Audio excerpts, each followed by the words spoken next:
Баткен шаарындагы жаштык жана жеңиш эс алуу бактарынын ичиндеги курулуштар жөнгө салынбай, шартыда каралбай көңүл жылытарлык эмес. Эми эки эс алуу багы жакынкы айларда Арис уюмунун долбоору менен жаңадан курулаары маалым болду. Дагы эл бизге эме кылып бергиле, дем алгандар элдер бизге дагы шарт түзүп бергиле, бизди тейлегиле, тамак аш менен, суусундук менен деп дагы талап кылат. Баткен шаарынын тургуну Ахмат Сейитбеков 2010 жылы мэриядан жаштык эс алуу багынын ишкердигин баштоого 5 жылга ижарага жер алып, тез татым тамактануучу жайын ачкан. Учурда шаардагы эс алуучу жайларды реконструкциялоо боюнча чечимине баш катырып отурат. Буга себеп сейил бактардагы чакан ишкердик имараттардын алынышы болууда. Дагы эле ошол элди тейлеш керек. Ушу жерде жүргүнчүлөрдү, эмелерди дем алган элдерге суусундук, мороженое сатыш керек. Алар кичине мына минуткаларда тамак ичиш керек, жеңил, анан кийин жакшы дем алат. Болбосо ушул дем алган элдер каяка барат, алышка барабы ошону. Ошон үчүн бул туура эмес деп эсептейбиз биз. Анан кийин буларды бузуп салса, биздин ушу жердеги элдер, ушу жерде иштеген канча семья бала чакасын багып атат.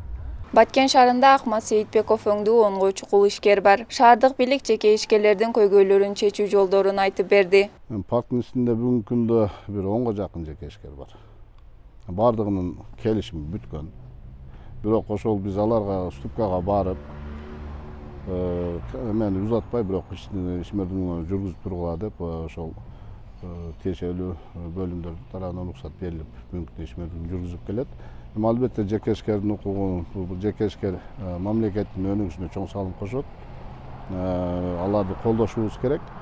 Бирок биз бүгүнкү күндө өзүңүздөр билгендей шаарыбыз мына жаңы шаар, кичине шаар.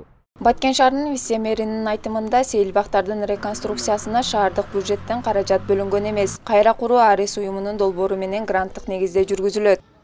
Күнү кече проектировщиктер келип, кандай жумуштарды аткарабыз, ушуларды көрүп кетишти. Бул жерде 2 парк толугу менен жаңыланат.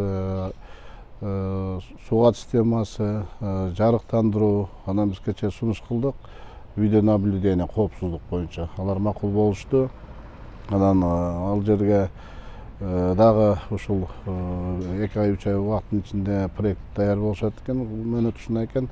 Келишет биргеликте дагы кандай иштер жасалат да ошол проектировщиктер менен биргеликте иштешебиз биз. Шаар тургундары арасында акча максаттуу пайдаланып, парк долбоордогудай болуусунан күмө санагандар бар. Сейилбак жаңыланып, талапка жооп бере турган эс алуу жай болсо деп үмүттөнгөндөр да жок эмес. Албетте курулушуна ишенем. Бул жерде курулуш иштери жүрөт, бирок анын сапаты кандай болот? Бул дагы эле суроо бойдон калат да. Себеби бизде ушул жолдор курулуп атат, тротуарлар курулуп атат, аны көзөмөлдөгөнгө шаардык мэриянын дарамети жетпей жатат. Бул парктын дагы курулушун алар канчалык деңгээлде көңүл бурат, же болбосо ошол эле жанагы акчаны максатсыз пайдаланып, ошону эптеп эле коротуш боло турган болсо, анда бизге сапаты өтө эле ыңгайсыз болуп калышы мүмкүн. Балдар ойной турган жайларын жакшы кылып берсе, неберелерибиз алып келип ойносок, азыр келип ойнотуп атабыз, ана жакта бузук немелер менен ойнотуп атабыз, жыгылып, пыгылып ичи болсо ham ойнотуп кетип атабыз. Дагы жакшыраак болсо дагы жакшы да. Парк жок. Мынетке келсең бул платный мисалы. Платный болсо да бир жакшы парк болсо кандай жакшы болот. Туура. Платныйга бир парк жок, нормальный. Ал жака барсаң уже жабык. Бири сынык, бири эме. Ошон үчүн парк куруп берсе кандай жакшы болот дейм да. Белгилей кетсек, шаардагы жаштык жеңиш эс алуу бактары 1980 жылы парк катары түзүлүп пайдаланууга берилген. Акыркы жолу 2004-2005 жылдары шаардык казынанын эсебинен оңдоп түзөөдөн өткөн. Сайбира Бакирбек кызы, Салам Медиа, Баткен.